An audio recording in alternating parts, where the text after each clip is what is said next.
trevas eu aqui andei, perdido sem saber.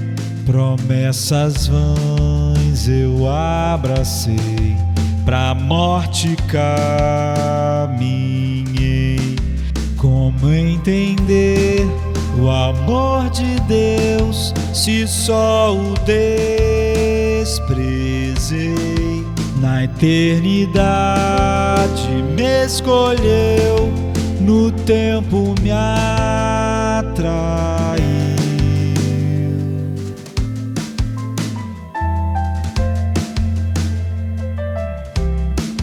Pro inferno eu corri a Deus, no custo não pensei, mas teu amor me alcançou, levaste-me. Amém. Hoje pela manhã, todo domingo pela manhã, nós estamos, a gente faz um devocional, né, antes de nos dividirmos para estudarmos a palavra de Deus, com a apostila que foi até entregue hoje, né, a de julho.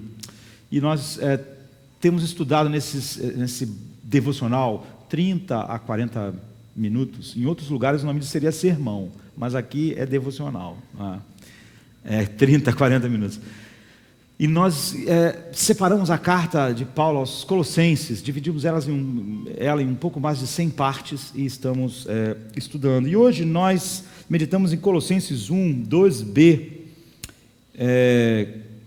O 2 diz assim: aos santos e irmãos fiéis em Cristo que estão em Colossos, graça a vós. Mas o que nós meditamos hoje foi: e paz da parte de Deus nosso Pai e do Senhor Jesus Cristo. Então nós meditamos sobre a paz, o dom da paz de Deus, e nós olhamos para o paradigma da paz.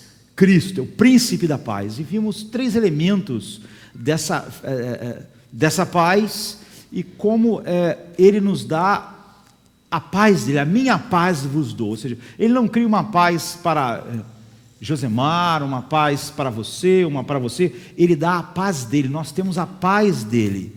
E foi sobre isso que nós meditamos. A gente veio em João 14, 26 e 27, que diz assim: mas aquele Consolador, o Espírito Santo, que o Pai enviará em meu nome, esse vos ensinará todas as coisas e vos fará lembrar de tudo quanto vos tenho dito. Deixe-vos a paz, a minha paz vos dou. Não vou lá dou como o mundo a dá. Não se turbe o vosso coração, nem se atemorize.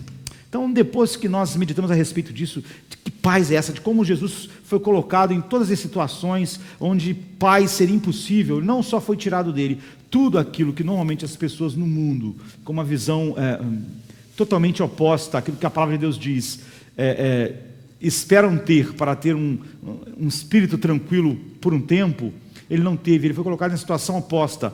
Enfim, nós meditamos a respeito disso hoje, né? E depois um irmão me disse: pastor, eu não experimento isso, apesar de eu saber que isso é verdade, ter escutado a palavra de Deus, porque tantas vezes eu não experimento isso.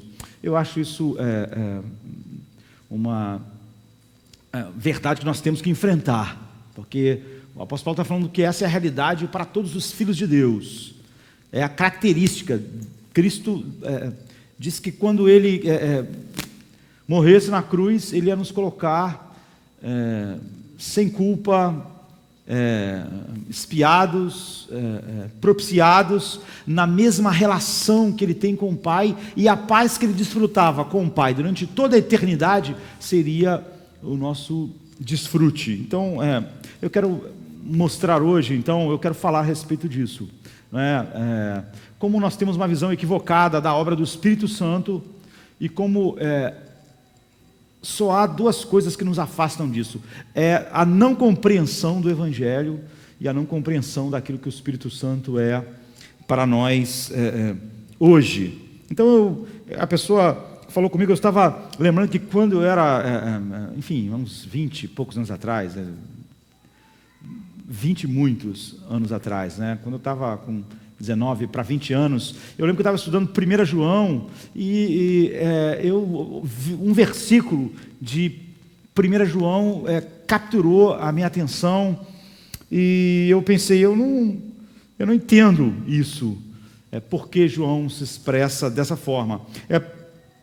Diz assim, 1 João 1, de 5 a 10, João vai falar sobre essa relação com Deus que nós temos e faz nós termos uma relação com as outras pessoas, essa relação dessa paz entronizada em nós, e essa relação que evidencia de que nós somos filhos de Deus, de que como Deus é e como nós andamos por estarmos nessa relação verdadeira com Ele, a paz que desfrutamos.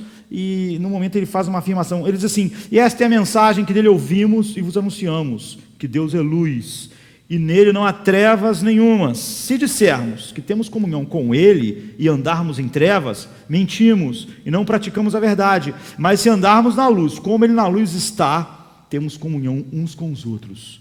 Se nós temos comunhão de fato com Ele, andamos na luz, nós temos comunhão com os outros. Essa paz, ela reina. E o sangue de Jesus Cristo, o seu Filho, nos purifica de todo pecado. Se dissermos que não temos pecado, enganamos-nos a nós mesmos e não há verdade em nós. E aqui veio o versículo que há anos e anos atrás me fez parar tudo assim e me concentrar nele durante muito tempo. Se confessarmos os nossos pecados, Ele é fiel e justo para nos perdoar os pecados e nos purificar de toda injustiça. Então eu não vou pregar sobre esse texto, mas esse texto tem uma fundação, um fundamento, que é o versículo 5, Deus é luz, e há verdades enormes a respeito disso. Depois João faz uma aplicação de que se nós temos comunhão com esse Deus que é luz, nós vamos andar na luz, porque se nós andamos em trevas, nós somos mentirosos em afirmar que temos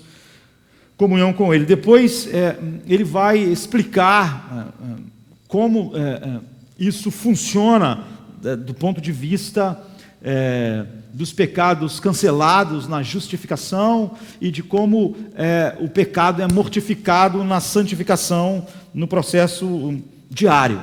Mas o versículo que me prendeu era isso: se confessarmos nossos pecados, Ele é fiel e justo para nos perdoar os pecados e nos purificar de toda injustiça. Então pense no último dia que Jesus esteve com os discípulos no mundo. Nós lembramos constantemente daquela noite, porque Cristo nos orientou a fazer isso. Na verdade, Ele estabeleceu a ceia para que nós não esquecêssemos jamais aquela noite, não é?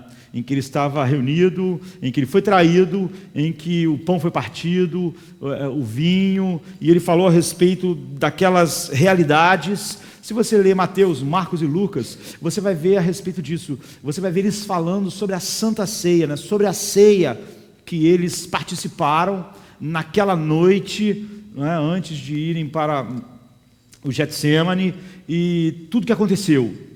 Nesses 3 evangelhos, se concentra naquela noite a respeito da ceia. Todos os 3 falam sobre a ceia, como ela foi, os acontecimentos, mas João fala sobre aquela noite. Ele fala sobre aquela noite como ninguém falou sobre aquela noite. Ele dá mais tempo para aquela noite do que todos os outros juntos, mas ele não fala sobre a Santa Ceia. Então é engraçado porque ele não menciona aquele momento do pão, do vinho. Ele se concentra em tudo que foi dito naquela noite. Ou seja, em vez de ele se concentrar na Santa Ceia, ele vai dizer para nós tudo que foi conversado, tudo que foi dito. Vai falar sobre a oração que Jesus fez naquela noite. Ele não fala como os outros, mas ele nos fornece o que foi o discurso de despedida de Cristo. Quais são as prioridades que Ele colocou para eles, o que Ele falou, a maneira com que Ele orou. Então, é um trecho longo, mais longo que os outros, mas ele, apesar de ser longo, ele não fala sobre a ceia, ele fala sobre o que aconteceu. Então, começa no 13, a preparação, e então tem o 14, o 16, e no 17 tem a grande oração sacerdotal de Cristo. Tudo naquela noite, tudo antecedendo a ceia. Então você pensa, Jesus vai morrer, depois de 3 anos que Ele está com aqueles homens, e aquela última conversa que Ele vai ter com eles, é óbvio que não vai ser conversado sobre nada que não tem importância central e vital, são as últimas palavras. É o último momento longo que eles vão ter juntos. E então essa passagem tem um peso assim, enorme. E toca num monte de assuntos importantes, mas um assunto, um tema é proeminente, ele se repete o tempo todo, ele está lá, Jesus reafirma ele várias vezes, e isso porque ele está dando para eles aquilo que é mais importante naqueles momentos que antecedem a morte dele. Então foram 3 longos anos, eles andaram juntos, comeram juntos, oraram juntos, cantaram juntos, fizeram todo aquele ministério, trabalharam em todas essas coisas juntas. Mas quando chega lá, em João 13, 33, Jesus diz, mas agora, Jesus disse, meus filhinhos, vou estar com vocês apenas mais um pouco. Vocês procurarão por mim, e como eu disse aos judeus, agora lhes digo, para onde eu vou, vocês não podem ir. Essa declaração disparou um alarme no coração de todo mundo ficou alarmado. Ninguém esperava que naquela noite, naquela reunião, Jesus dissesse isso, olha, vocês, eu, como disse para os judeus, para onde eu vou agora, vocês não vão poder ir. Nós estamos nos separando de certa forma. Os apóstolos ficaram alarmados e começaram a falar o que estavam sentindo. Pedro, por exemplo, logo falou, no versículo 37, Pedro falou assim, não, onde quer que tu vá, eu vou junto, não importa se eu tiver que morrer, mas esse negócio de tu vai para um lugar que eu não vou, tu está fora. Você vê que eles começaram foi uma declaração que alarmou eles começaram a responder assim. Pedro logo disse isso, de jeito nenhum você vai para um lugar onde eu não vou, onde tu fores eu vou, sabe? Ele ficou meio assim, igual Ruth, né? Onde tu fores eu vou, onde tu cair eu vou cair, mas nós sabemos o que aconteceu. E Tomé também falou, no 14:5, Tomé, mais cauteloso assim que Pedro, disse, Senhor, nós não sabemos para onde vais, como podemos saber o caminho? E se tu vais para um lugar, nós não sabemos, nós não estamos entendendo nada, o que está acontecendo nessa reunião? E depois de Tomé, Filipe também falou, não é? E Filipe disse assim, Senhor, mostra-nos o Pai, isso nos basta. Jesus respondeu, você não me conhece, Filipe? Mesmo depois de eu estar com vocês durante tanto tempo, quem me vê, vê o Pai. Como você pode dizer, mostra-nos o Pai? Agora, se você tem um bom conhecimento do ministério de Cristo com esses homens, como eles andaram, você vai ver que esses homens, eles carecem de conhecimento, e eu acho que essa é a grande necessidade. Quando alguém diz assim, olha, a Bíblia diz isso, essa é a verdade sobre a paz, deixe-vos a paz, isso é a verdade sobre aquilo que Paulo falou em Colossenses, mas a única razão por isso ser às vezes até comum, é por nós não conhecermos o Evangelho. Nós não conhecemos a verdade sobre o Evangelho, de fato, não conhecermos o que é a obra do Espírito Santo e não conhecermos nossos próprios corações. É óbvio que esses homens, eles não conhecem, mas é desculpável, de certa forma, o fato deles serem ignorantes, mas não é desculpável nós sermos. Não é? De certa forma, é desculpável. Pedro não só conhecia pouco Cristo e a obra de Cristo, como Pedro conhecia pouco o seu coração. É por isso que ele declarou, olha, onde tu fores eu vou, eu não vou te deixar. A Bíblia diz assim, no versículo 38, então Jesus respondeu, você dará a vida por mim? Jesus respondeu com uma pergunta, esse tipo de pergunta é cortante, né? Você diz assim, onde tu fores eu vou morrer contigo, e Jesus responde, você vai dar a vida por mim? Eu asseguro a você, Pedro, que antes que o galo cante, você me negará 3 vezes, naquela noite. Então você vê, essa reunião, ela também nos deixa alarmados. Não é só eles que estão alarmados, nós vamos olhando a reunião e vamos ficando alarmados. Porque Jesus disse que vai morrer depois de 3 anos, e aqueles homens, depois de 3 anos, não compreendem nada a respeito de Cristo, do que Ele veio fazer, e nem do próprio coração deles. Nós sabemos que em outro momento, quando Jesus estava indo para Jerusalém ainda, ele disse que ia para Jerusalém, o que ia acontecer, e nós sabemos que em Mateus 16, 23, diz assim: e ele, porém, voltando-se, disse a Pedro, porque Pedro disse: não vá, não morra, não faça isso, isso é horrível. E Jesus disse: para trás de mim, Satanás, que me serve de escândalo, porque não compreendes as coisas que são de Deus, mas só as que são dos homens. Pedro não tinha uma compreensão, como muitas pessoas têm, de que Jesus está no mundo, ou vê o mundo, e que há uma maneira de você ser salvo por você seguir a Jesus.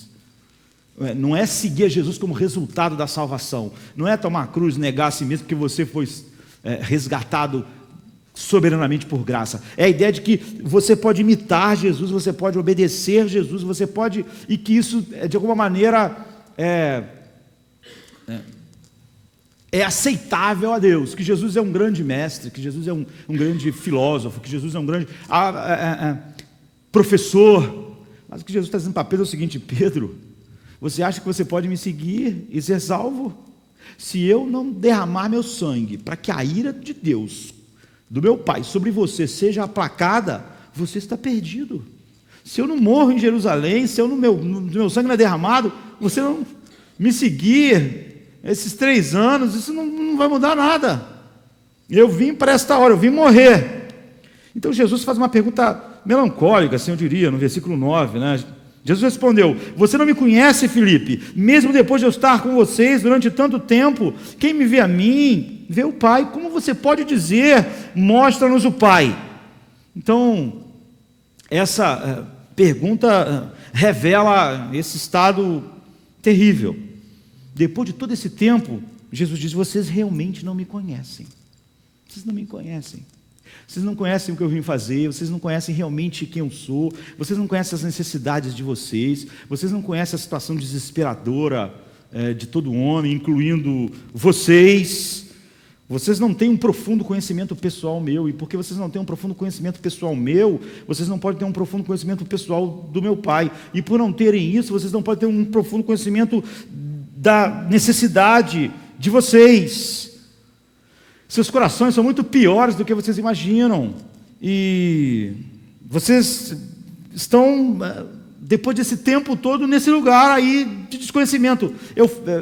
Eu disse, e é verdade, de certa forma, é perdoável, nós vamos ver porquê eles estarem assim, mas não é nós olharmos para aquilo que o Evangelho diz e respondermos de uma maneira que vai evidenciar a nossa não compreensão do Evangelho, não compreensão daquilo que o Espírito Santo faz. A gente vive uma época que fala muito sobre o Espírito Santo, o poder do Espírito Santo, ser cheio do Espírito Santo, mas nunca houve uma época tão vazia de conhecer o que é a obra do Espírito Santo, o que é ser cheio do Espírito Santo. Então, é alarmante porque eles são agentes escolhidos a dedo para levar a mensagem de Cristo ao mundo. E se na última noite eles não sabem praticamente nada a respeito, eles não conhecem muito a Cristo, eles não conhecem a si mesmos, eles não conhecem a mensagem, e Jesus vai morrer. E Jesus não vai morrer daqui a 1 ano, 2, ele vai morrer no dia seguinte. Aqueles são os últimos momentos. Daqui a pouco ele vai fazer a sua oração, vai ter a ceia e ele vai para o Getsêmani, onde ele vai ser preso.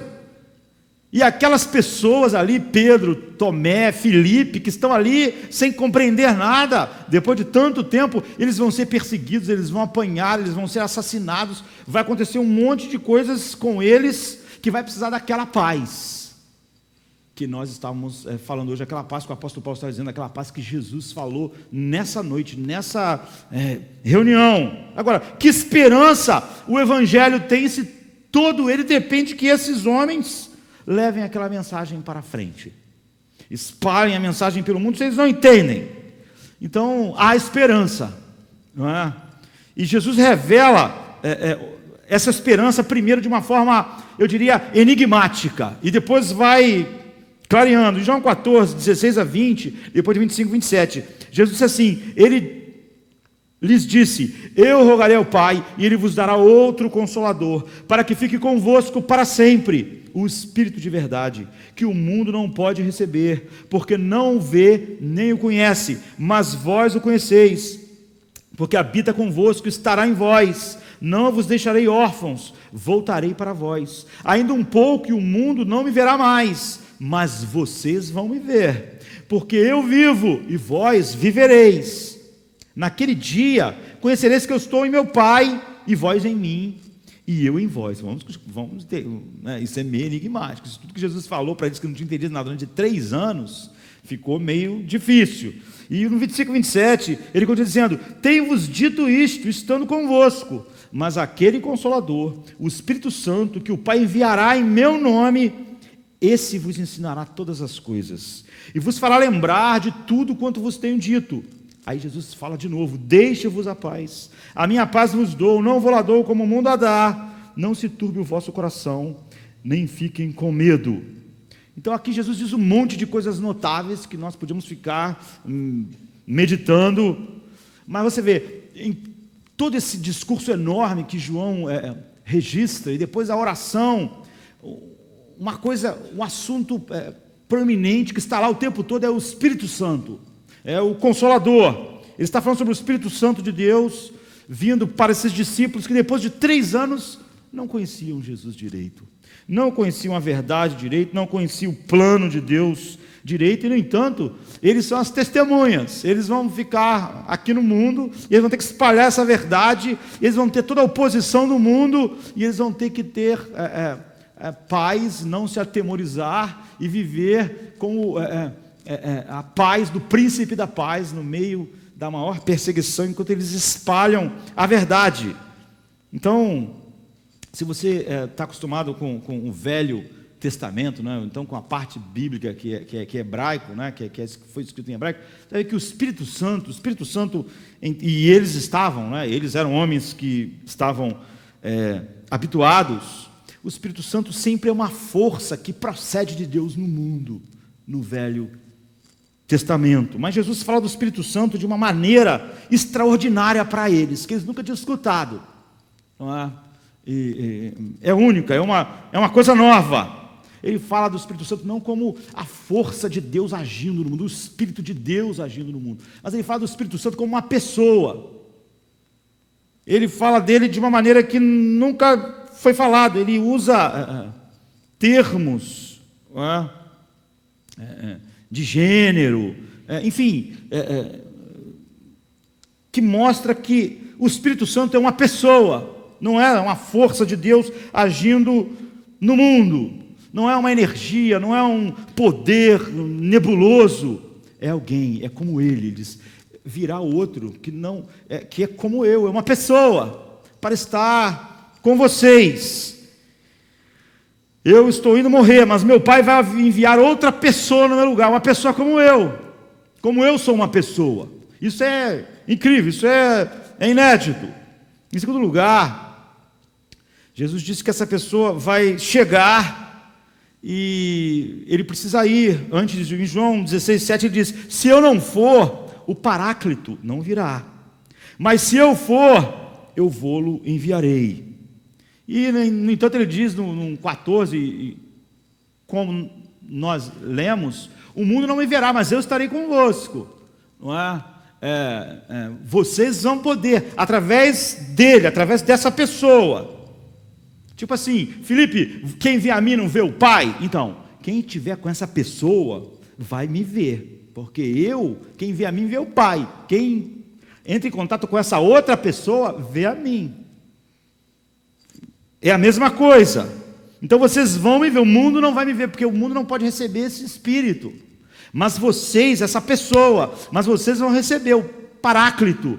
Então vocês vão poder me ver, vocês vão poder continuar me vendo, tendo comunhão comigo através dele, como vocês têm comunhão com o Pai através de mim.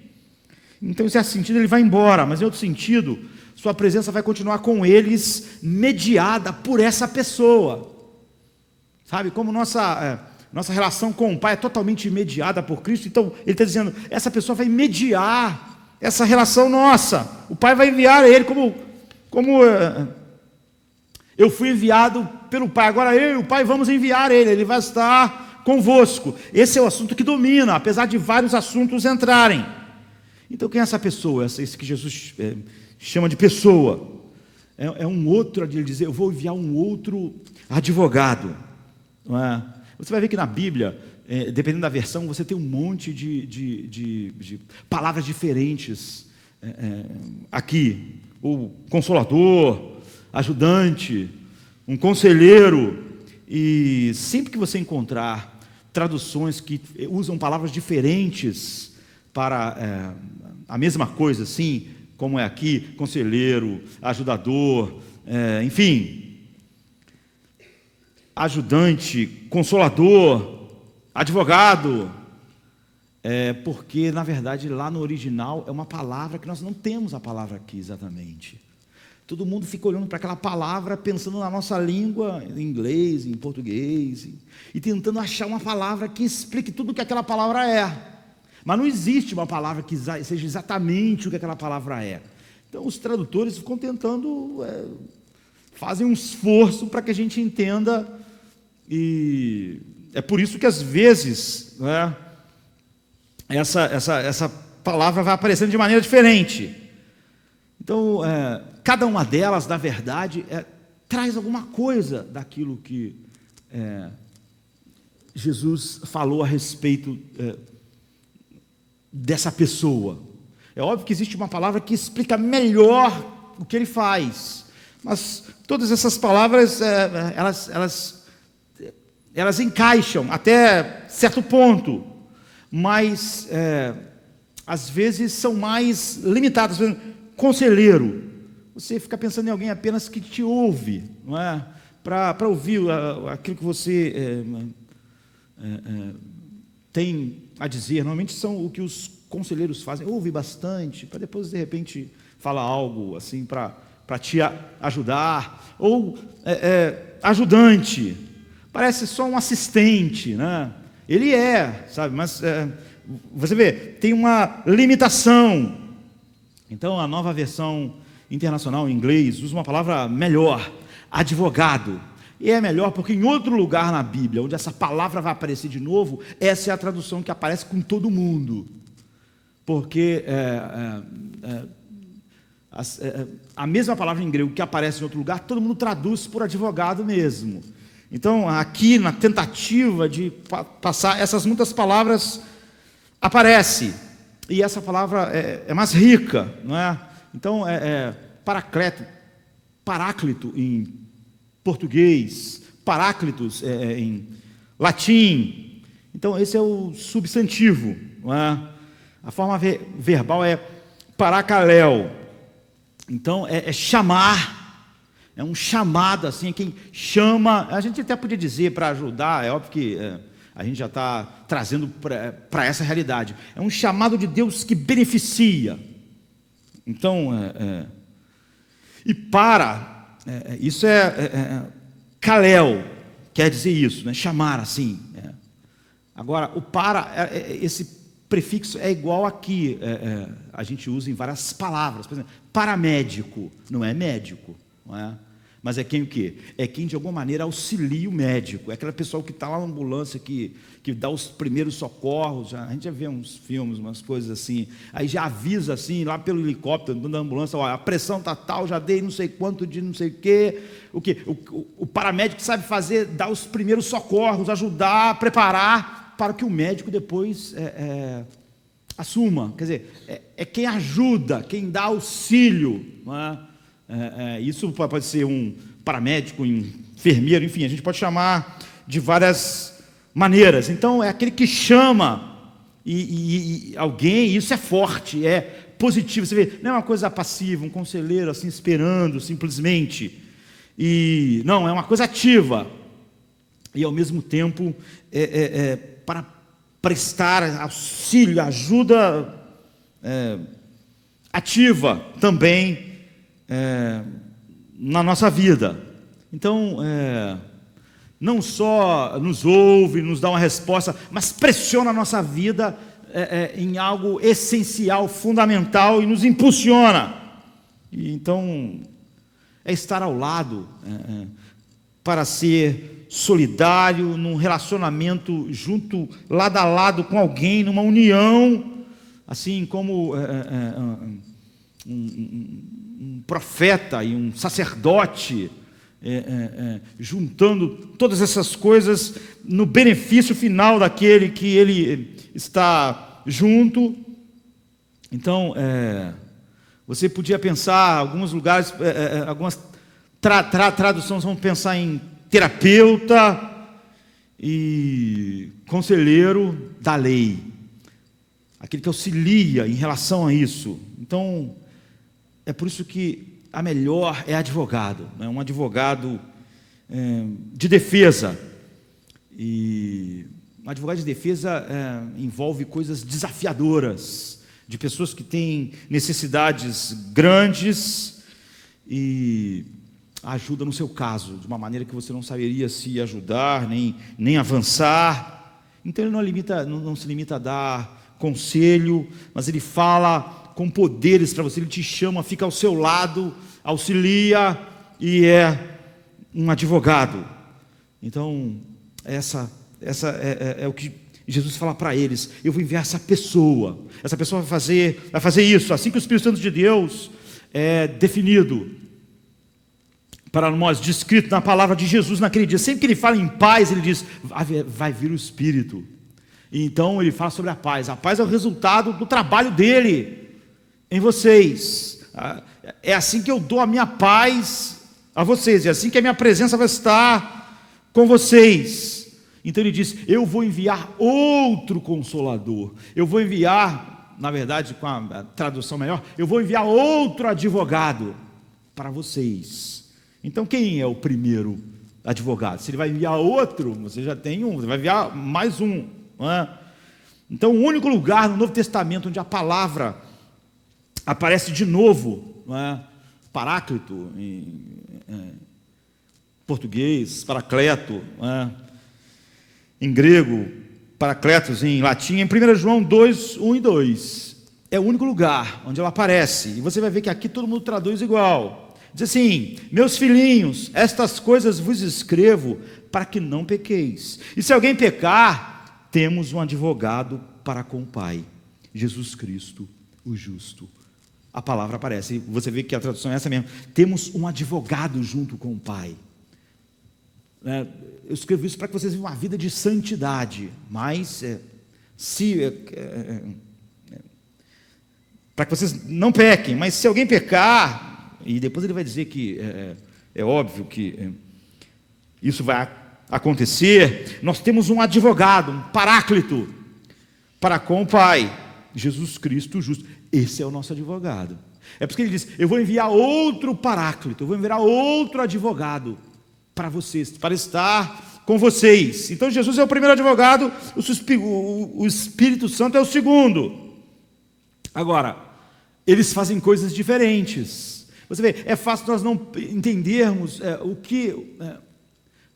o Evangelho quando nós não percebemos essas diferenças e a aplicação do Evangelho daquilo que Jesus fez em nossas vidas. Então, isso nos dá a chave da compreensão não só da obra de Cristo na cruz, mas como da obra do Espírito Santo no mundo, na igreja que está no mundo, em nossos corações. Isso nos mostra exatamente o que foi feito na cruz e o que é feito em nós diariamente, na habitação do Espírito Santo. Então eu diria que se você não compreender o papel e a posição de Cristo como advogado, você não tem como entender o papel do Espírito Santo, que é o outro advogado. Se você não entender o primeiro, você não entende o segundo. Se você não entender o primeiro paráclito, você não pode entender o que o segundo está fazendo. Se você não entender a obra que o primeiro fez, você não pode entender como Cristo é o nosso advogado. Você precisa entender isso, como ele é o paráclito nosso. Você precisa entender isso para você entender como o Espírito Santo é o outro advogado. Você não tem como entender o trabalho. E esse é um drama, assim, em nossa geração. De certa forma, eu disse há 20, quase 30 anos atrás, quando eu estava lendo aquele texto de João, é isso que dominou o meu coração. Então você vê, depois de 3 anos de instrução, de intimidade com Jesus, eles não conheciam Jesus profundamente. Eles não conheciam profundamente Jesus, quem Jesus era, a obra de Jesus. Então, vamos olhar primeiro a obra do primeiro advogado. O que Jesus fez na cruz? Alguém poderia dizer assim, ele morreu para que a gente fosse perdoado. Isso parece simples, mas isso nos mostra pouco. Se é isso tudo que a gente entende, a gente não tem um significado radical do que foi feito na cruz. Então, a primeira parte, o termo vai se aplicar que existe uma justiça inexorável e imutável no mundo. Existe um tribunal. Todo mundo vai ter que comparecer ante um tribunal. Todo mundo vai ter que estar diante dessa justiça santa, inflexível. Agora, eu lembro que alguns amigos meus, tempo atrás, disseram, olha, eu não acredito nada disso, eu sou um cético. Eu não acredito nada dessa ideia sobre julgamento divino. Todos nós conhecemos pessoas assim. Pode ter pessoas assim aqui hoje, pode ter em todos os lugares onde a gente convive, fala do Evangelho. Mas naquele dia eu pedi a eles, olha, me dê um instante e vocês vão ver que vocês acreditam sim, que existe uma justiça e um tribunal e que os homens vão comparecer. Vocês podem dizer que não acreditam, mas vocês acreditam. Há uma peça famosa, não é, de Arthur Miller, que é A Morte do Caixeiro Viajante. Uma peça escrita em 49, ganhou um monte de prêmios, é uma das mais importantes assim, na Broadway, no mundo. Está entre as 3 mais importantes do século XX, e o personagem central, que é o Caixeiro Viajante, tem 60 e poucos anos, Willy Loman.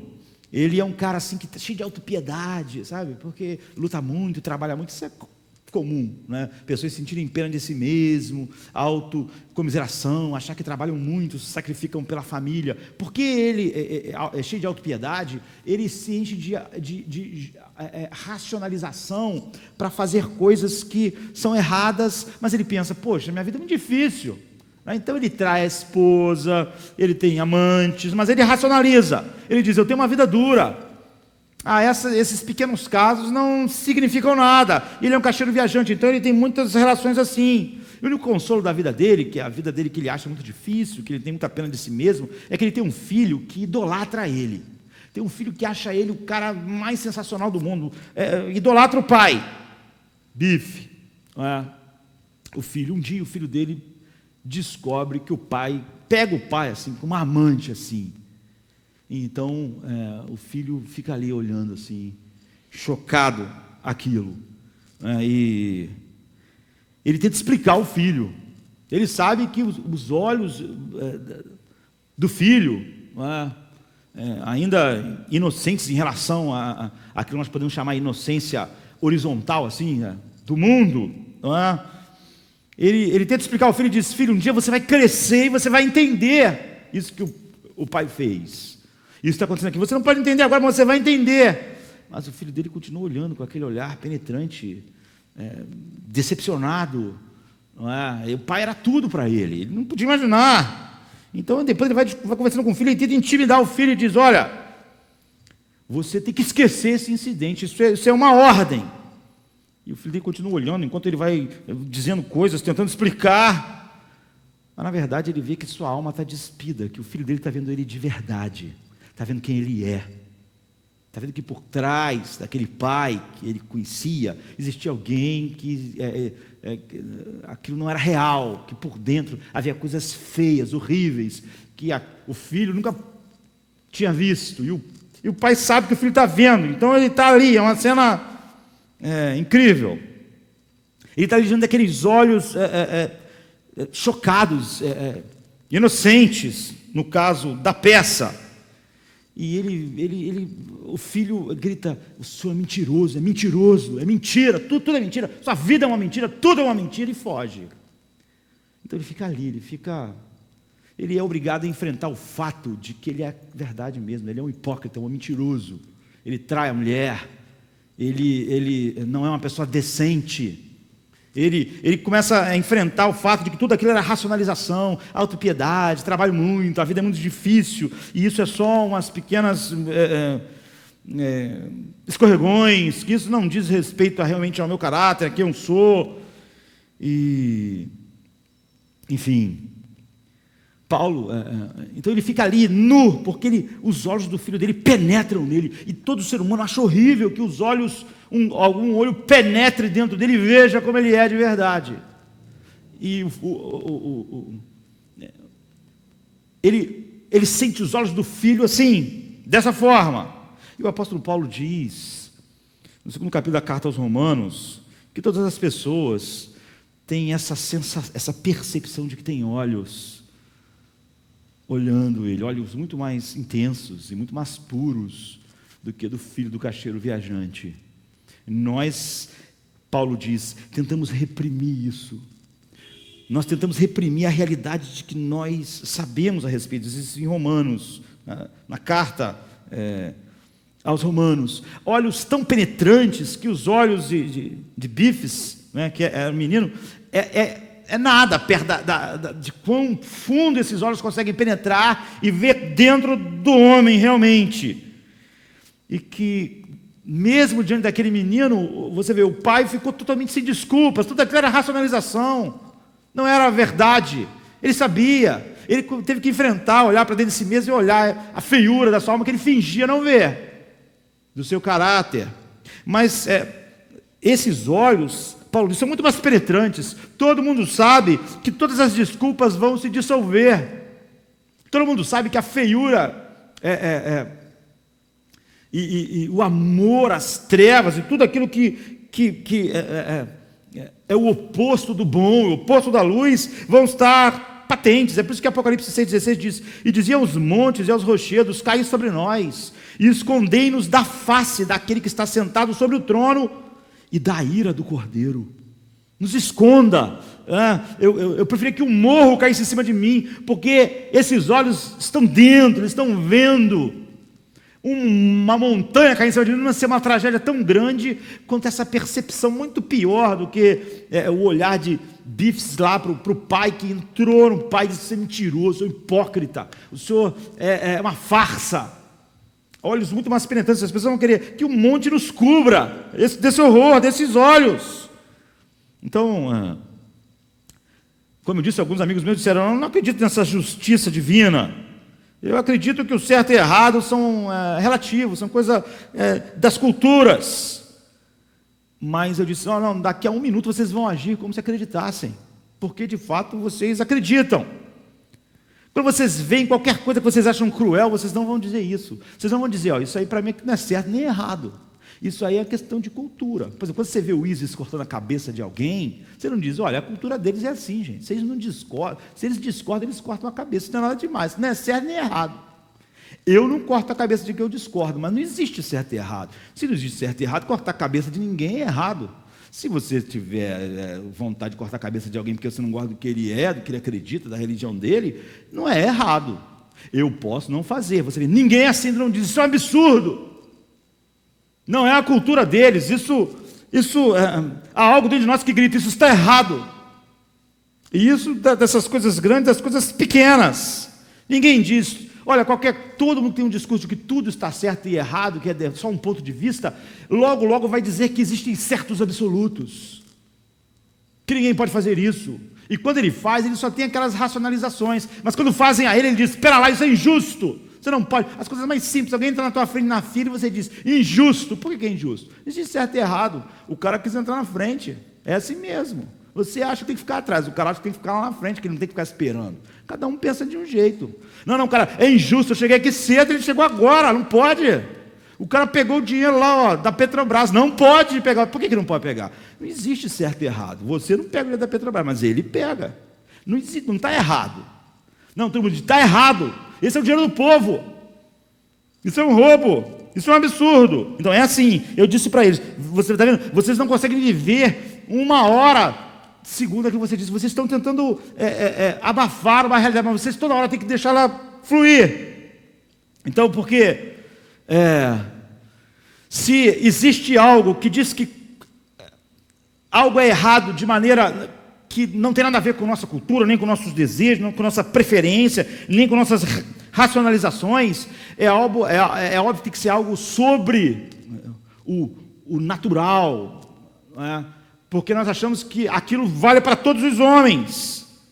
Então nós não podemos fugir do fato de que nós achamos que existe uma justiça que não é criada pelo próprio homem. É isso que a Bíblia diz, é isso que a Bíblia ensina. Há um padrão para lidar com as coisas, e aqui está o nosso dilema. A Bíblia diz, não é, que todos nós sabemos, e por isso que nós achamos horrível olhos, mesmo humanos, penetrarem dentro de nós, porque nós sabemos que nós não podemos dizer que aquelas coisas são boas. Nós nos incomodamos, nós queremos privacidade. Então você não pode dizer, olha, se você não acreditasse numa justiça fora dos homens, você não pode dizer a violência é errada. Não, a violência não é errada, é uma coisa natural. É uma questão de preferência, de você ser violento e você não ser violento. Mas não é assim, principalmente quando você sofre violência. Quando você é violento, você dá uma desculpa de que alguma coisa aconteceu que te levou àquilo. Então ninguém sequer consegue viver segundo seus próprios padrões morais. Você acha, todo mundo concorda com a regra de ouro, faça aos outros o que querem que faça a você, mas ninguém vive assim. Ou seja, nem as próprias ideais morais humanos nós conseguimos obedecer. Até os nossos próprios ideais nós contrariamos. Nós vemos egoísmo, nós vemos que nós agimos de uma maneira diferente daquilo que a gente queria que as pessoas agissem conosco. Imagine o padrão de Deus. Se o padrão caído humano, mínimo, a gente não consegue viver sobre o padrão que nós mesmos conseguimos estipular para os outros, imagine o padrão de Deus.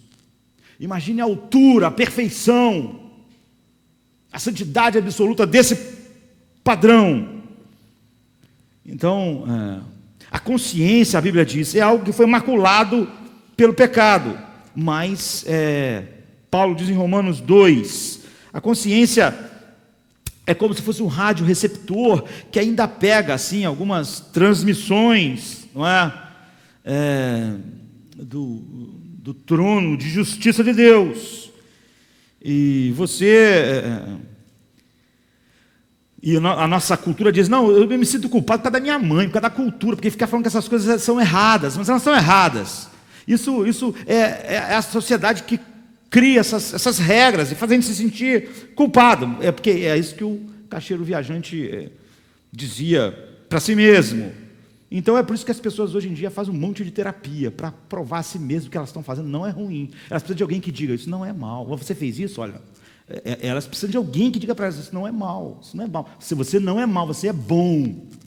Mas só que alguém para dizer isso recebe, porque de graça o cara não diz. Você tem que pagar durante muito tempo para o cara ficar dizendo coisas para você que falam, não, isso é aceitável, você pode dizer o que quiser, você nunca vai ter uma recriminação, você não vai ter um julgamento, porque a gente odeia a ideia de julgamento. A gente quer alguém que diga, olha, está tudo bem, está tudo bem. Só que a gente não fica tudo bem. Você vê, as pessoas fizeram um montão de terapia, elas ficaram boas, ficaram bem, elas continuam sentindo culpa. Porque a Bíblia diz, e nós de maneira empírica, experimentamos em nós mesmos. A gente pode fazer a racionalização que for. A gente pode mentir e fingir que aquilo não é mal. Mas dentro da gente, a gente sabe isso é mal. Você é hipócrita, você usa máscaras. Você se sente como aquele homem quando o filho dele viu tudo que ele era. Nu. Se esconde atrás da árvore, assim como Adão e Eva. Então Paulo diz assim em Romanos 2,15, os quais mostram a obra da lei escrita em seus corações, testificando juntamente a sua consciência e os seus pensamentos, quer acusando, quer defendendo-os. Portanto, esse julgamento divino existe. E é um problema para nós no fim, e é um problema para nós agora. Nós sentimos culpa. Você vê, o mundo todo diz assim, isso não é errado, não existe certo e errado. As pessoas continuam cheias de problemas. Por que elas não se sentem bem? Porque elas se sentem ainda... Elas continuam se sentindo culpados. É óbvio que o que o meu pai, o que minha mãe fez, o que as outras pessoas fazem, podem criar culpa falsa, ou pode ampliar culpa, mas não pode criar. E porque não pode criar, não pode tirar. Ninguém pode dizer simplesmente que eu não sou culpado e eu me sentir livre. porque o que me diz que eu sou culpado é muito maior do que a outra pessoa. Alguém pode procurar alguém e dizer, não, você matou essas pessoas, você fez isso, você é uma pessoa mentirosa, mas isso aí, olha, isso aí está certo, isso é uma coisa boa, não adianta, você continua se sentindo culpado, você continua sentindo que aquilo é mal, você continua sentindo que se alguém fizer aquilo contigo é mal. Alguém pode dizer assim, você trai as pessoas, mas é por causa disso e daquilo, nós temos uma explicação para esse fato de você trair, mas você continua lá sentindo culpado, porque você não quer ser traído, você não quer que as pessoas façam isso com você, você sabe que isso não é bom, não adianta alguém dizer durante anos e anos que não é mal, não adianta alguém dizer que é porque aquilo que teu pai, tua mãe, a sociedade, as pessoas fizeram, e nós então damos um monte de nome a isso para lidar com a culpa esmagadora. Nós falamos de falta de autoestima, de vergonha, de culpa, mas realmente a Bíblia diz que as nossas consciências continuam nos acusando. A gente pode obliterá-las, ficarem mais duras, mas nós não nos livramos delas. Então, mesmo quando você se limpa de toda... Você sai de casa, você não ouve mais papai nem mamãe, você não ouve mais ninguém, tu faz tudo o que tu quiser. Você não ouve mais ninguém, não dá conta a ninguém, você é o dono da sua vida. Você vai dormir e você tem um monte de problemas existenciais, porque você ainda sente culpa. Você já não deve mais nada à mãe, não deve mais nada a pai, não deve mais nada a ninguém. Era para a culpa ter sumido, você se sentir resolvido. Não, você não se sente, você sente depressão, você sente o seu coração, a sua mente ainda te acusa. Você pode fazer terapia. Quem faz terapia com o outro também faz terapia. Essa é uma das regras. O teu terapeuta tem que fazer terapia também. Alguém tem que dizer para ele que ele está dizendo para você que você não é culpado, mas alguém tem que dizer para ele que ele não é culpado. Alguém tem que fazer isso, porque ele também se sente. Ele diz para você, mas nem ele pode viver sem isso. Todos estão nesse mesmo problema. Então, nós estamos nessa situação. E quando a Bíblia diz que Jesus é um defensor, assume um advogado, assume essa realidade. Você tem culpa, você tem uma culpa infinita, você tem um problema que você não pode resolver, um terapeuta não vai resolver, você precisa de um advogado. Quando você tem problema na justiça, e é óbvio que você vai ser condenado, porque é óbvio que você é culpado, você precisa de alguém que te represente. Então Jesus não é um exemplo, é por isso que Pedro não podia seguir ele como exemplo. Pedro era culpado. Jesus não é um mestre moral, Jesus não dá dicas de melhorar a vida. Então, você está nas barras do tribunal, da justiça. Todos nós estamos cada vez mais nos aproximando do momento final em que nós vamos enfrentar os olhos, aqueles olhos que nem o caixeiro viajante não conseguiu enfrentar nem do seu próprio filho. E você é acusado de um crime enorme, infinito. Quem vai ser seu advogado de defesa? Quem pode te representar? Quem pode ir diante do tribunal? É isso. Há um sentido em que o seu advogado de defesa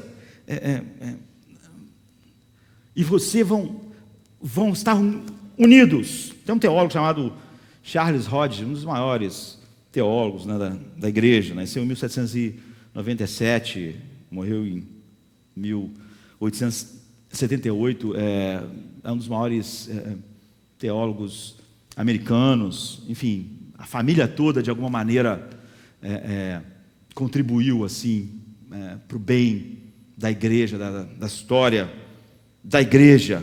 E ele diz algo importante, ele diz assim: você desaparece em seu defensor, você desaparece, há um sentido em que você desaparece no seu advogado de defesa. Por exemplo, você pode ser um cara meio gago, que se você tivesse que falar no tribunal, você ia ficar todo enrolado, você pode ser meio nervoso, e se você tivesse que falar com o juiz, você ia ficar todo enrolado, você não ia saber articular, além do que você não tem nada da lei, mas não é só isso, você não sabe um monte de coisa, você não tem um jeito de falar, você não sabe.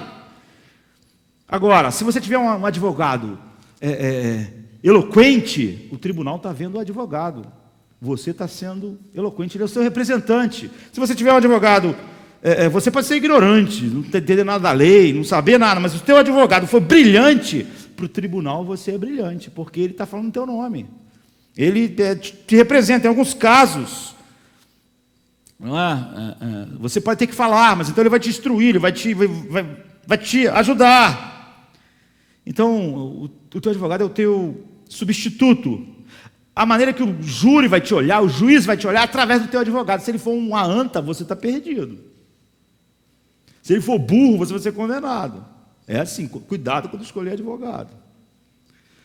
Porque o tribunal vê você através do seu advogado. Se ele for péssimo, é assim, você, não importa se você acha que você é uma pessoa maravilhosa, o advogado, o tribunal não está olhando para você, nem o júri, quando tem júri, ou o juiz, ele está olhando para o advogado. Se o advogado for bom, brilhante, você está sendo brilhante no tribunal. Se ele for péssimo, você está sendo péssimo. Em suma, você está perdido no seu defensor, você some nele, porque você está nele. Agora, a gente pode chegar num versículo que eu falei, não é? 1 João 2,1 diz assim: meus filhinhos, essas coisas vos escrevo para que não pequeis. Agora, se alguém pecar, nós temos um advogado para com o Pai, Jesus Cristo, e João quer ressaltar isso, o justo. Ele diz que você é culpado diante do tribunal de Deus, não é? E você é culpado, evidente isso para você na sua própria consciência, e naquilo que você condena em todo mundo, no mundo todo. Você condena aqui, você condena, então, você admite que aquilo que você quer dizer que em você não é errado nos outros, porque daquilo é só racionalização, não é? Então, você não precisa só de um suporte, de uma ajuda, você precisa de alguém que pode mostrar, se levantar,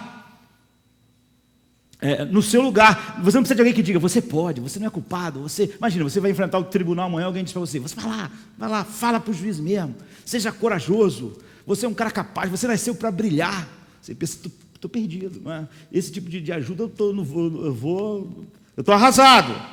Você precisa de o quê? De alguém que conheça a lei, que possa dizer para você como você quebrou a lei, como o tribunal vê isso, enfim. Você não precisa apenas de um bom advogado para ir diante de Deus. Você precisa de um advogado perfeito. Porque você está diante de uma lei perfeita, de um Deus perfeito, de um Deus que tem que punir o mal. Mas nós devemos levar essa metáfora um pouco mais longe. Você não precisa só de um advogado eloquente, inteligente. Você precisa de um caso. Não é? Ele precisa construir um caso para você. Então, muitas pessoas entendem Jesus como advogado de uma maneira totalmente errada. Eu acho que durante muito tempo, na minha infância, adolescência, foi assim que eu entendi. A Bíblia diz: Jesus é o seu advogado diante de Deus. Então, como é que eu via isso? Como, por exemplo, Hebreus diz, né, que ele, como sumo sacerdote, está diante do Pai, como o sacerdote fazia na velha aliança. Bem, eu pensava assim, Jesus como meu advogado, né, ele chega diante do Pai todo dia, assim, toda semana, e diz: bem, Pai, eu estou aqui em nome do Josemar. Eu estou aqui. Ele, essa semana, ele quebrou várias leis que ele sabe que não pode quebrar, mas ele quebrou. E ele também fez aquelas promessas, ele quebrou também. Ele pecou essa semana. Agora, por causa de mim, porque tu gosta de mim, perdoa ele. Perdoa ele. E muitas pessoas pensam que Jesus é um advogado assim. Por isso que as pessoas falam em amor, no amor incondicional que perdoa. Elas não entendem o Evangelho. E aí Deus diz: não, tá bom, por causa de você eu perdoo. Essa semana, tudo bem, ok. Mais uma chance. Vamos dar uma chance. Pai, dá uma chance. Essa semana foi péssima, mas dá uma chance. Por causa de mim, dá uma chance a ele. Então, mais uma chance. Agora, o problema é que nesse cenário Jesus não tem um caso. Você vê ele ficar apelando no tribunal para uma outra chance, Agora, eu cedo já me perguntava: quanto tempo o Pai vai aceitar esse tipo de coisa? Essa semana, Pai, de novo, poxa, perdoa ele, por causa de mim, dá mais uma chance a ele. Quantas chances ele vai me dar? Quantas chances? Quando vai chegar o momento em que o Pai vai dizer: chega. O quê? Por causa de você eu dei 1 milhão de chances a ele. Agora acabou. Você é um bom, você vê aqui, falou várias vezes no nome dele, mas não é suficiente. Um bom advogado, mesmo no tribunal humano, recorrer ao júri, ao juiz, para tentar atrasar o veredicto, para dar mais um tempo, para usar algumas técnicas, igual os advogados, só para prolongar. Não dá para manipulação emocional. O juiz, olha como ele é uma pessoa do bem, ele fez essas coisas ruins, mas ele já fez 10 vezes. Não, mas é porque acontece, ele não teve escola, não estudou geografia, nem essa coisa, então ele mata a gente. Dá a chance a ele. Enfim, não tem um caso. O tribunal não age assim, há uma lei. Agora imagine diante de Deus. Então Jesus tem um caso. Qual é o caso? Jesus, ele diz, 1 João 1, 2, ele é a propiciação pelos nossos pecados. Ele é o sacrifício que tira a ira de Deus sobre aqueles que o Pai deu a ele. Ele é a propiciação, ele é a expiação, aquele que afasta de nós aquilo que nos separa de Deus, aquilo em nós, porque a propiciação é algo feito em Deus, a expiação é algo feito em nós. No sentido horizontal. Então é claro que Jesus vai diante do Pai, e ele, na verdade, quando a Bíblia diz que ele está intercedendo por nós, que já estamos nele, ou pelos eleitos que o Pai deu a ele desde a eternidade, nesse sentido, Jesus não está pedindo misericórdia para nós, uma chance. Claro que tudo isso flui da misericórdia infinita de Deus, que nos escolheu em Cristo antes da fundação do mundo. Isso é graça. Que castigou nele os pecados daqueles que ele deu a ele. Isso é misericórdia. Mas agora, quando Jesus está diante do Pai, ele não está pedindo por misericórdia. É por isso que esse texto ficou lá, tocou em mim tanto tempo atrás. Porque a Bíblia diz assim: se confessarmos os nossos pecados, ele é fiel e justo para nos perdoar. Não é que ele é misericordioso, ele é justo em nos perdoar. Ele é fiel e justo para nos perdoar. Então, se os cristãos confessam seus pecados, aqueles que estão em Cristo, que foram soberanamente levados a Cristo, quando Jesus intercede, ele não está pedindo por misericórdia, e nem pedindo, dá uma outra chance a ele, dá uma outra chance. Aqueles que João diz que andam na luz, se é que estão realmente em comunhão com aquele que é a luz, essas pessoas, elas pecam, mas a questão não é mais essa. Jesus não diz, perdoa eles porque dá uma chance, seja misericordioso, tenha mais um pouco de paciência, dá um pouco mais de tempo. Não, Jesus faz algo diferente. A Bíblia diz, ele é fiel e justo para nos perdoar. Porque se ele não perdoa, ele seria injusto.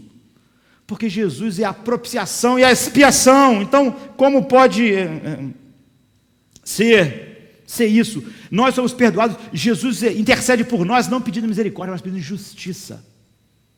Faça justiça. Faça justiça. Ele está apelando à justiça de Deus. Não é? Porque Deus perdoa, porque ele é fiel e justo àqueles que estão em Cristo. Por quê? Porque não perdoar seria injusto. Porque ele foi a nossa propiciação. O que acontece é que Jesus intercede com as marcas do seu sacrifício. Jesus está dizendo o seguinte: eu paguei, a ira foi derramada sobre mim. Então ser justo agora é perdoá-los. Isso é fazer justiça agora. Porque não perdoá-los, aqueles que estão em mim, é injusto. Porque cobrar duas vezes, por isso que a expiação é limitada, porque é uma expiação verdadeira. Não perdoá-los é injusto, porque seria punir novamente o que já foi punido. É óbvio que os nossos pecados, há um sentido, nós já estudamos aqui, em que os nossos pecados foram cancelados, todos os pecados passados, presentes e futuros, legalmente cancelados, porque foram condenados em Cristo. Agora, é óbvio que nossos pecados ainda causam um problema entre nós e Deus. Nós temos que ser purificados, porque o pecado quebra a comunhão. Ele não quebra, estamos falando de gente que anda na luz, gente que ama a verdade de Deus, que ama ter um novo coração, mas que pecam. Esse pecado quebra a comunhão com Deus, traz todas aquelas resultados da quebra da comunhão, mas não quebra a união com Cristo. E é nessa base que a intercessão é feita. É por isso que Deus é justo em perdoar, e não seria justo em não perdoar. É por isso que essa comunhão vai ser restaurada, porque o Espírito habita em nós, gera essa convicção, essa tristeza, e do ponto de vista legal, aquilo está pago. Então Jesus apela para a justiça. Então, a melhor maneira de mostrar que um cliente deve ser absolvido não é pedir para a misericórdia do juiz, é fazer um caso legal, é absolver ele nos termos da lei, não dizer, dá uma chance, ele não, poxa, não. É você ter um caso para dizer, pela lei ele deve ser absolvido, pela lei. É justo que ele vá para casa, porque ele não pode ser culpado, ele não é culpado. Você tem um caso. Então é o que a Bíblia diz, Jesus tem um caso para com aqueles que o Pai deu a ele. Ele diz, Pai, meu povo tem pecado, e a lei exige que o salário do pecado é a morte, mas eu paguei. Eu sou a propiciação, a sua ira foi esgotada, eu bebi tudo. Aqui está o símbolo, meu sangue, o símbolo da minha morte. Na cruz o pecado deles foi cancelado. Então, tu és justo em perdoá-los. Não é? Então, assim, eu não estou pedindo misericórdia. A misericórdia, ela é exercida, não é? Constantemente, e ela foi exercida de uma maneira fundamental ao dele nos colocar em Cristo. Mas ao nos perdoar, Jesus, ao interceder ao Pai, ele está pedindo justiça. É por isso que ele é fiel e justo em nos perdoar. Então, as reivindicações de Jesus são verdadeiras. É um caso infalível. Ele é um advogado infalível. Ele prova que, pela lei, aquela pessoa...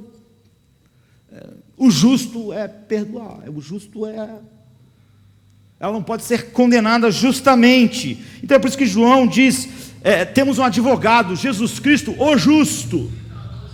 Ele é justo. Então, todas as outras filosofias, elas dizem que a lei é cega, né? Tem a balança, aqui bota os erros, aqui está a lei, você vai ter que conseguir um equilíbrio. Mas a nossa culpa é infinita diante de Deus. Então, a Bíblia diz, coloque Deus em primeiro lugar, ame de todo o coração, de toda a tua força, de toda a sua alma. Esse é o primeiro e grande mandamento, esse é o resumo da lei. Não fazer isso por um segundo é quebrar a lei. Não há como compensar isso, a lei de Deus está contra você, arrastando você para baixo. Então a lei de Deus está constantemente apontando condenação para todos os homens. Não há uma maneira, você tem que ter um caso para neutralizar isso, e só Jesus é um advogado que pode comparecer diante da lei de Deus e diante do Pai. Agora, a lei de Deus exige a absolvição dos que estão em Cristo. É por isso que a Bíblia diz, quem condenará? Quem os acusará? Eles estão absolvidos. Essa frase sugere que Deus olha para o cristão em Cristo, olha para ele em seu advogado. E você está perdido em seu advogado. Como eu disse, mesmo um advogado no mundo, você se perde nele. Se ele é bom, você é bom. Se ele é brilhante, você é brilhante. Então Paulo diz assim em 2 Coríntios 5, 21, aquele que não conheceu o pecado, fez pecado por nós, para que nele fôssemos feitos justiça de Deus.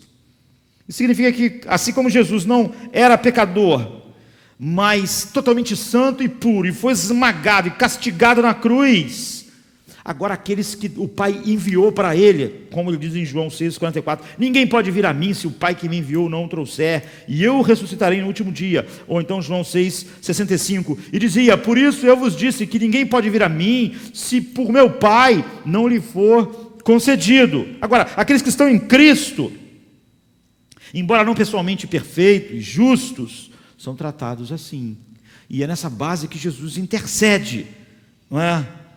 Ele olha para o que eu fiz, olha o pagamento perfeito, agora aceite eles em mim. Então é assim, e esse plano é o plano do Pai, é o Pai que enviou ele.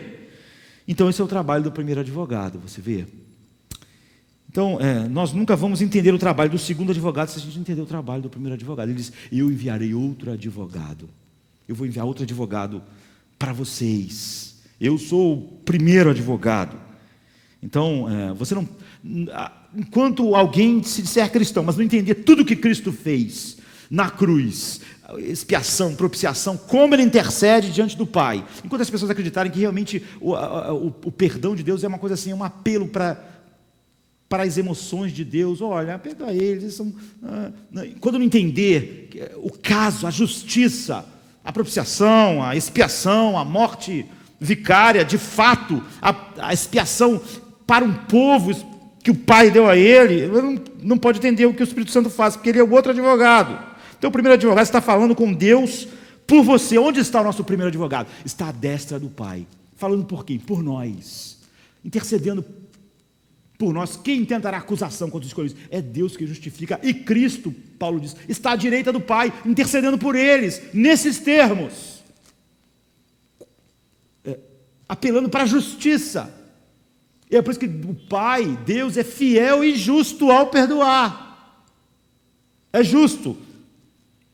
Então, esse é o papel do primeiro advogado, é ficar à destra do Pai, intercedendo por você. E o segundo advogado?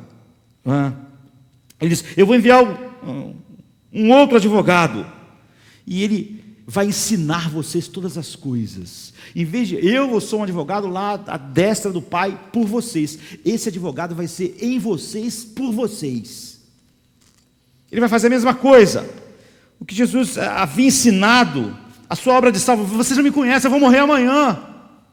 Mas ele vai ensinar vocês. Vocês vão entender o que eu estou... Vocês não entendem o meu amor por vocês, a entrega, vocês não entendem a propiciação do meu sangue, a expiação do meu sangue, mas esse advogado vai estar em vocês, por vocês, mostrando a vocês o quão vocês foram amados na eternidade, o quão eu dou a minha vida por vocês. Vocês acham que podiam se salvar me seguindo, vocês não podem, mas vocês vão entender isso.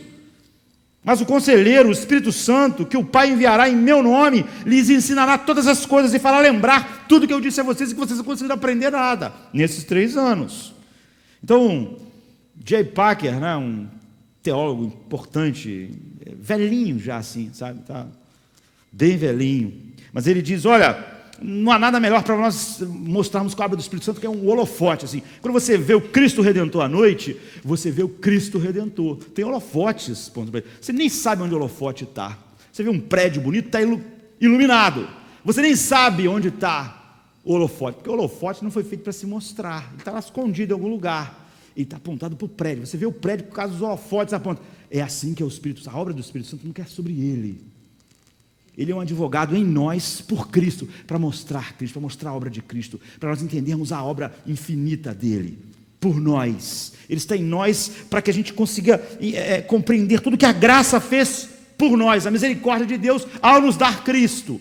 E como agora Cristo, a destra do Pai, está falando, pedindo por justiça, e a justiça diz que nós, se estamos em Cristo, estávamos nele na cruz, a justiça diz que nós estamos livres. Por quê? Porque nós morremos em Cristo.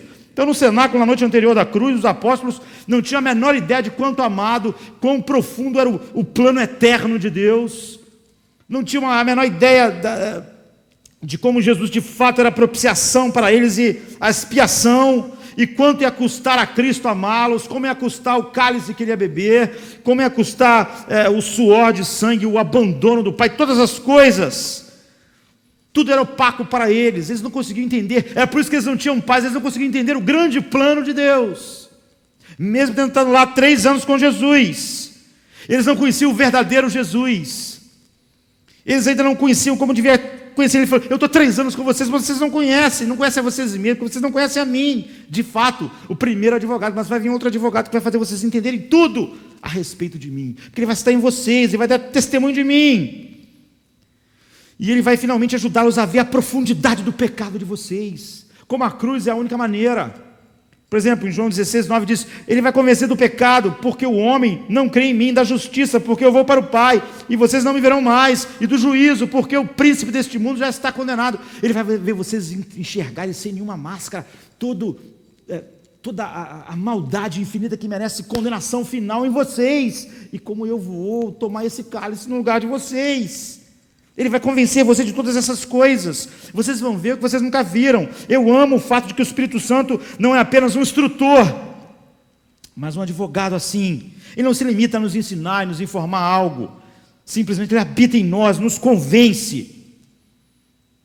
Ele é um conosco. João 16:8 a 11 diz, quando ele vier, convencerá. É isso que ele faz em nós o tempo todo. Ele nos mostra a respeito de Cristo, mas muitas vezes ele nos capacita a ver, a enxergar essas coisas, a enxergar nós mesmos. É por isso que nós ficamos cada vez mais maravilhados com a graça, porque a gente vê a profundidade da escuridão que nós éramos. Ele é um holofote que aponta para Cristo, e ao apontar para Cristo começa a revelar tudo que nós somos, ao revelar tudo que Cristo é. No entanto, você também é justo na propiciação e justificação, você aceita na família, é isso que o Espírito Santo faz. Ele aplica a redenção a nós, aplica essas verdades, ele nos ensina. Ele diz: você é tão livre que você não precisa mais da aprovação do mundo, você não precisa mais do conforto, você tem algo tão grande agora na família de Deus, porque você vai ter uma paz, porque nada que o mundo fizer vai poder tirar essas coisas de você, porque você está totalmente convencido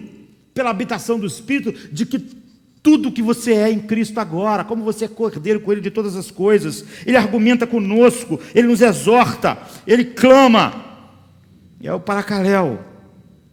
Tudo que Ele faz é nos mostrando tudo que nós somos, ao nos mostrar tudo que Cristo é e como nós estamos ligados a Cristo para sempre. É por isso que Jesus disse que, através do Espírito Santo, Ele vai finalmente se mostrar aos seus... aqueles homens que andaram com ele 3 anos que não conheciam ele. Então João 14:21 ele diz: aquele que tem os meus mandamentos e os guarda, esse é o que me ama, e aquele que me ama será amado do meu Pai, e eu o amarei e me manifestarei a ele. O Espírito Santo vai mostrar todas as coisas. Ele vai o seu poder infinito vai regenerar vocês por aquilo que eu vou comprar para vocês na cruz, e vocês agora vão ter um coração para amar a verdade, para amar, e essa é a demonstração de que vocês amam a mim. Vocês vão amar a santidade, vão ser totalmente diferentes. Você vê a implicação. Os apóstolos não podiam conhecer Jesus de fato até que ele fosse embora e o Espírito Santo viesse, o segundo advogado, para falar a respeito disso, para estar conosco, falando por nós em tudo que Cristo fez, enquanto o primeiro advogado fala por nós à direita do Pai por tudo que Ele fez. Então não é natural algumas pessoas pensarem que se elas estivessem vivas na época de Jesus, elas iam conhecer melhor Jesus, iam, se eu pudesse ter visto o que Ele fez, o que Ele falou, o que Ele ensinou. Mas o que a Bíblia diz é exatamente o oposto. Eles não conheciam Jesus no final. Eles precisavam do Espírito Santo. Você pode conhecer mais de Cristo só quando o Espírito Santo, que veio só para fazer isso, o segundo advogado, dar testemunho de quem Cristo é, ensinar toda a verdade do que foi feito na cruz, todo o plano eterno de Deus, aplicar a nós a redenção, a regeneração, a justificação, a expiação, a propiciação. Nós começamos a entender isso de uma maneira que, e tudo que Cristo é, estarmos unidos a Cristo como nunca seria possível para aqueles homens antes do Espírito vir, mesmo convivendo pessoalmente com Cristo, como andando no mundo. Então, quão largo e profundo é o amor de Cristo por nós. É por isso que Paulo diz: o amor de Cristo nos constrange. É o que o Espírito Santo faz. É por isso que Pedro depois não tem mais, ele tem uma paz que faz ele dizer: eu vou matar vocês. A gente não pode deixar de falar. É aquilo que Jesus disse: a minha paz, é essa paz. O Espírito Santo habitando, aplicando essas verdades em nós, mostra que todo o resto é fichinha perto disso. Então você provavelmente não vai ver a magnitude do que é oferecido a você até compreender tudo que o Espírito Santo é para nós. Imagine que você é um bilionário. Imagine que você vai num lugar e você tem, 3 notas de R$50, e você deu lá para a mulher para pagar alguma coisa. Quando chega em casa você descobre que está faltando uma nota. Aí você não fica desesperado a noite toda sem paz porque uma nota de 50 sumiu. Você é bilionário. Você é bilionário. R$50, ela deve ter esquecido no balcão, ou então caiu de uma carteira. Isso não tira meu sono, não tira minha paz. Você não vai ficar arrasado, não vai, porque você tem muito. Você vai dar de ombros. R$50 não é nada para mim. Então, o que a Bíblia está dizendo? Se alguém critica você, se o mundo odeia vocês, isso não é nada. Vocês sabem que Deus aceita vocês em Cristo, que vocês são queridos por Ele, vocês que eram seus inimigos. Então, o ódio das pessoas, se alguém me desprezou, você não perde a paz. Porque seria como um bilionário chorando por 50 centavos que perdeu. Alguém que você queria, alguma coisa que você queria que acontecesse, não aconteceu. Isso não é nada. Isso é uma leve e momentânea tribulação. É isso que é a paz. A paz vem do Espírito Santo estar lá aplicando isso. Alguém vem e fala algo que naturalmente deixaria você para baixo, arrasado, mas isso não pode tirar a sua paz. Por quê? Por causa daquela maniaria. O apóstolo Paulo diz: quer vivamos, quer morramos, somos do Senhor. Não faz diferença. Você vê, morrer e viver agora é uma ninharia. Antes esse seria um horror. Essas são as reais perdas da sua reputação, da sua riqueza material, da sua vida diante do que você ganhou. O Espírito Santo deixou isso claro. É por isso que Estevão não está com medo de morrer, ele não está sem paz. É por isso que nem Paulo, nem Pedro, é por isso que Pedro, que negou Jesus, estava com medo, não estava mais, porque o Espírito veio. Agora, é esse contentamento em tudo que Cristo é que muda isso. E se isso não está acontecendo, mas isso não aconteceu porque você não está ouvindo o segundo advogado. Isso pode acontecer, primeiro, porque um ser humano não está realmente... o que Jesus disse? O mundo não pode receber, nem o conhece, mas vocês não. Então, se nós recebemos, se nós não estamos vivendo a plenitude disso, sabe, se você está tão chateado com o seu status diante das pessoas, ou que alguém te botou para baixo, ou tua autoestima foi para o buraco, porque a autoestima é baseada realmente no que as pessoas fazem. Então, se você está constantemente brigando com todo mundo porque o seu sentimento é muito, muito frágil, qualquer coisa que esbarra nele é como se você tivesse perdido o mundo e não um bilionário que perdeu 50 centavos. Se você pode chamar isso de falta de controle, falta de autoestima, mas você perdeu contato com a sua identidade, se você tem uma. E quando você tem contato com a sua identidade em Cristo, é o que o Espírito Santo faz. Jesus disse: vocês vão ter a minha paz por causa disso, vocês vão saber quem vocês são. Vocês estão em mim, vocês pertencem, vocês são co-herdeiros de todas as coisas. O que pode roubar a paz de vocês, o que pode ser tirado de vocês. Como cristão, você é um bilionário espiritual.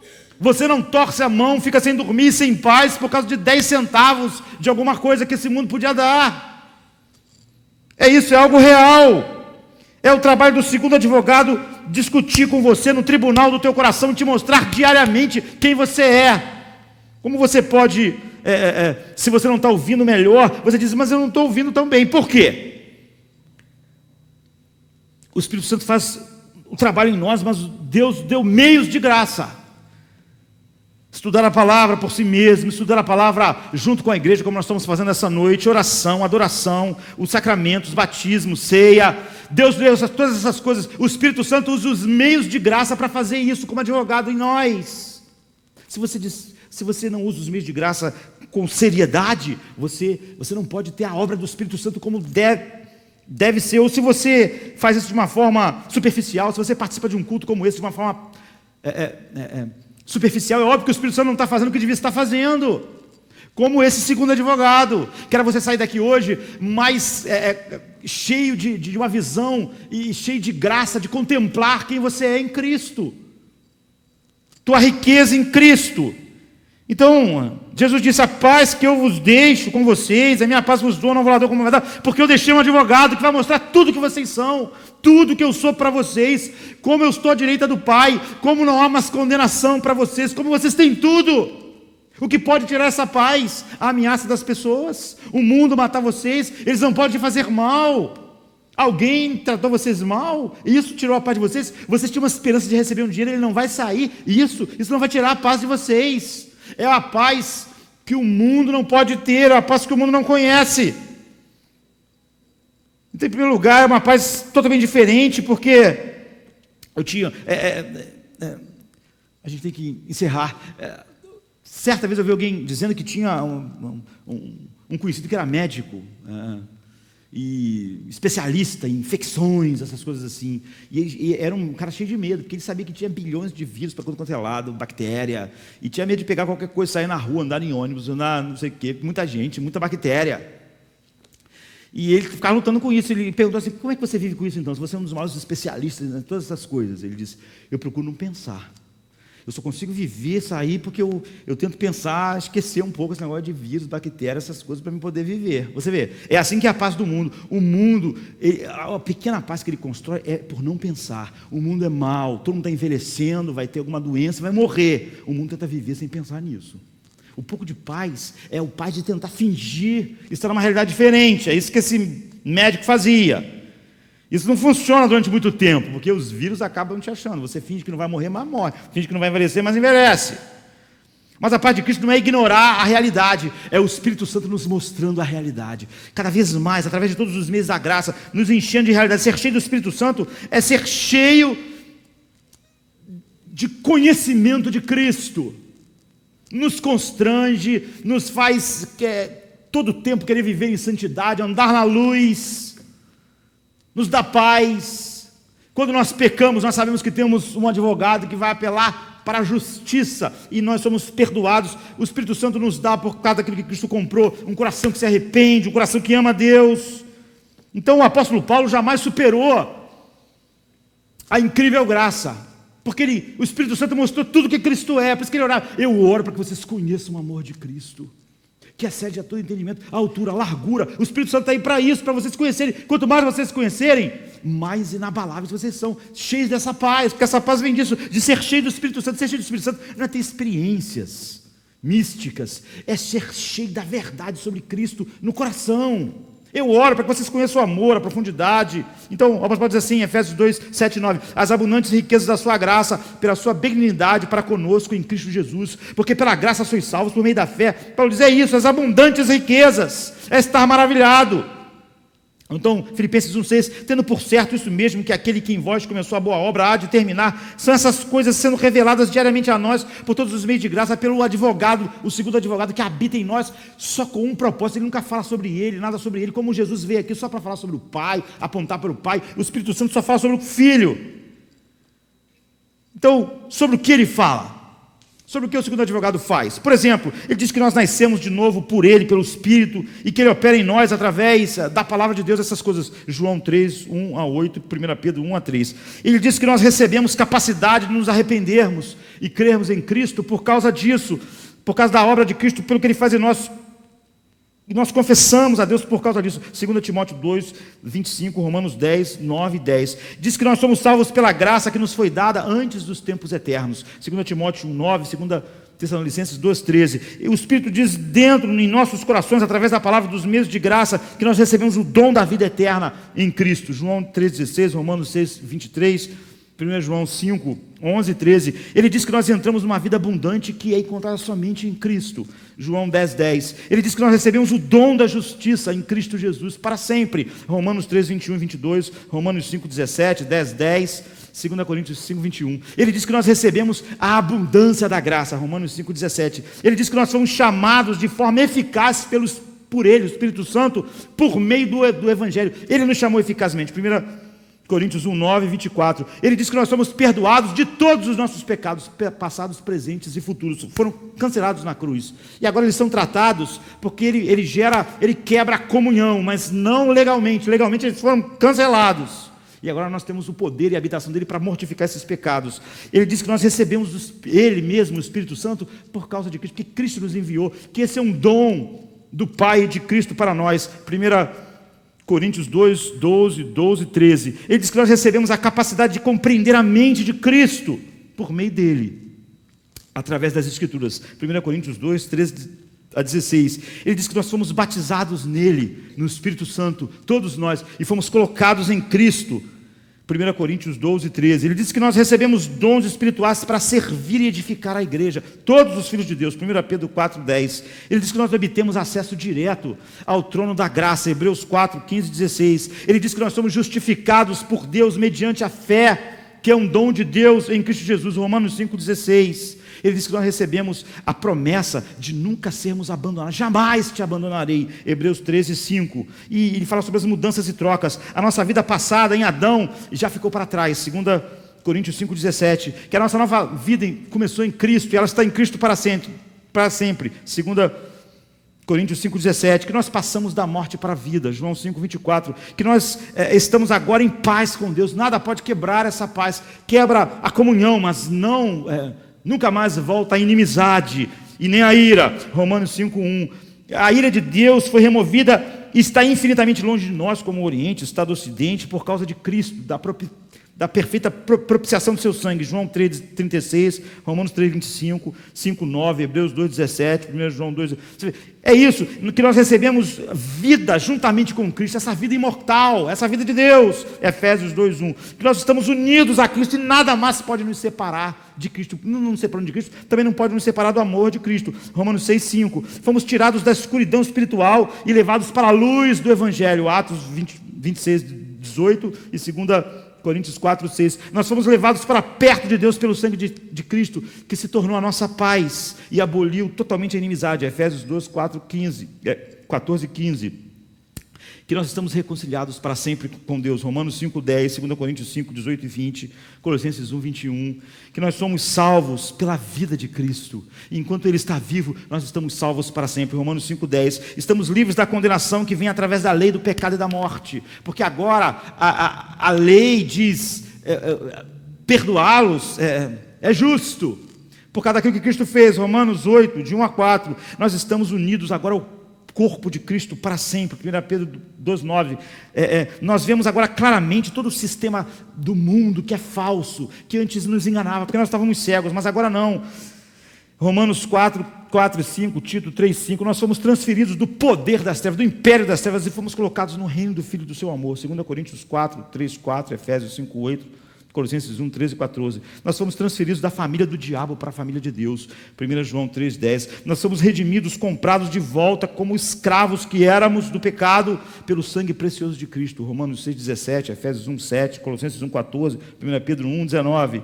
Nós começamos um processo de ser renovados que não tem como parar e vai acabar conosco sendo a imagem de Cristo. Colossenses 3, 10. Nós estamos na fraternidade dos santos. 1 Pedro 2, 9, 1 Tessalonicenses 1,4, nós estamos glorificados em posição, por isso a Bíblia já fala no passado, porque não há nada que possa impedir a nossa glorificação completa. Romanos 8,30, 1 João 3, 1 e 2, nós estamos ligados a Cristo como a videira, e nós recebemos dele a vida. João 15, 5, nós somos santificados mediante a oferta do corpo de Cristo. Hebreus 10, 10, nós começamos um processo de ser santificados pelo Espírito Santo diariamente em nossa vida, e o Espírito Santo não pode ser impedido e nem ser frustrado. 2 Coríntios 3, 18, Colossenses 1, 22. É isso que o Espírito Santo faz, diariamente, todo tempo. Os nossos corpos tornaram-se templo do Espírito Santo. 1 Coríntios 6, 19 e 20. A nossa consciência foi purificada a partir da imundícia dos nossos pecados. 1 João 1, 7, 9, Hebreus 9, 14, 10, 22, nós somos aceitos por Deus. Efésios 1, 6, estamos livres da maldição.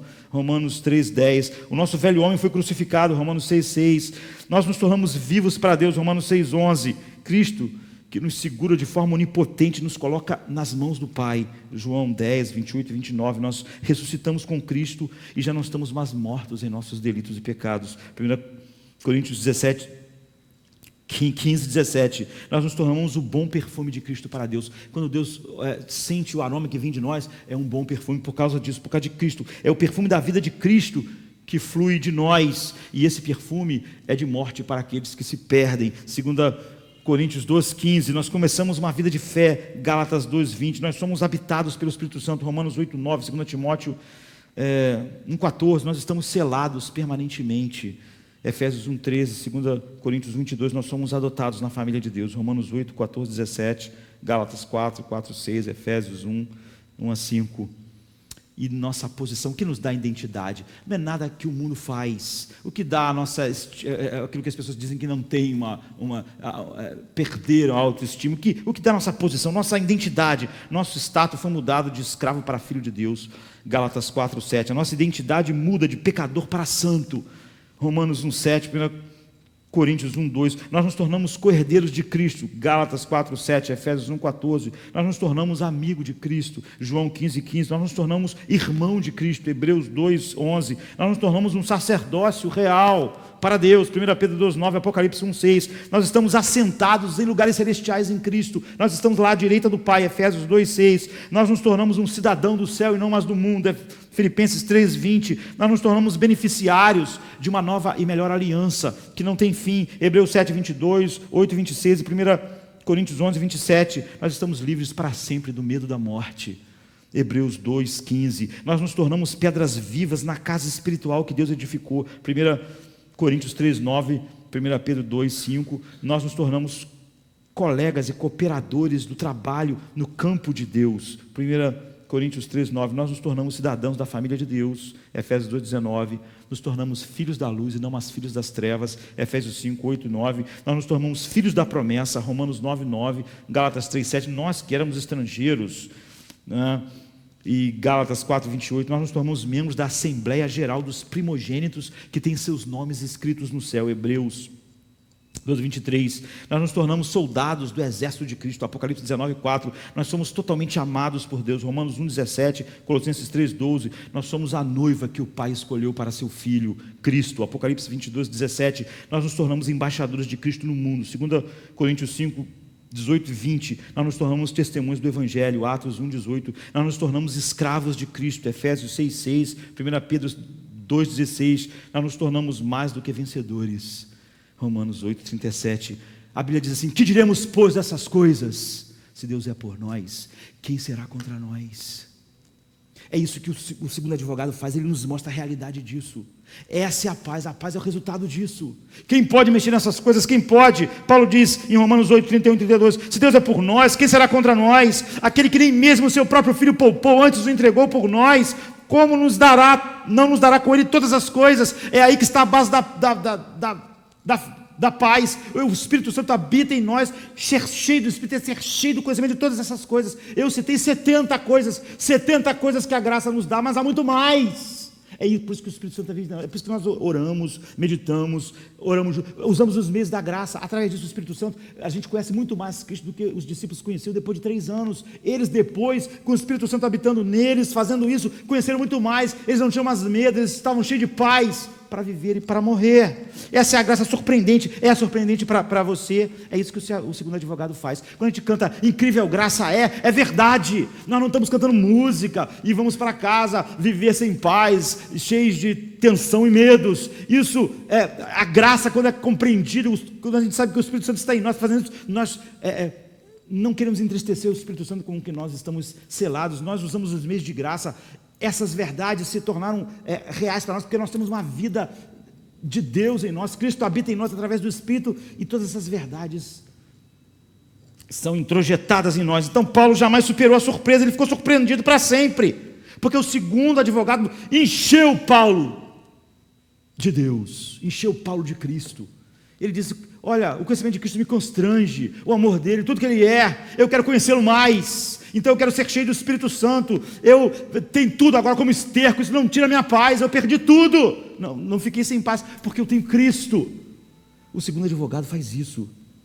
Então, isso é ser cheio do Espírito, isso é que o Espírito faz diariamente em nós. O resultado disso é paz, é paz. É por isso que quando tudo é tirado de nós temos paz, porque nós sabemos o que temos em Cristo. Nós estamos certos de que nem a vida nem a morte nos separará do amor de Deus que está em Cristo. É isso que o segundo advogado faz, isso não ser só uma frase no livro, faz isso ser verdade dentro de nós. Ele habita em nós. Jesus diz: vocês vão me conhecer, não se atemorizem, eu dou a vocês a minha paz é o meu Espírito habitando em vocês, falando tudo que eu sou. E não há nada nesse mundo, tudo que pode acontecer, uma ninharia perto do tão rico que vocês são. É como um bilionário, o homem mais rico do mundo, perder R$1. Ele não vai perder a noite de sono, não vai ficar deprimido, tomando comprimido, desesperado, porque perdeu R$1. Ele é bilionário, vocês são assim. Tudo que o mundo fizer, tudo que acontecer, não mexe com a identidade de vocês, não mexe com nada, porque vocês têm paz em mim, pelo que vocês são em mim. O segundo advogado, você só pode entender o que ele faz depois de entender o que o primeiro advogado fez. A graça é surpreendente para nós, porque o Espírito Santo habita em nós para revelar Cristo. Vamos ficar de pé, vamos orar.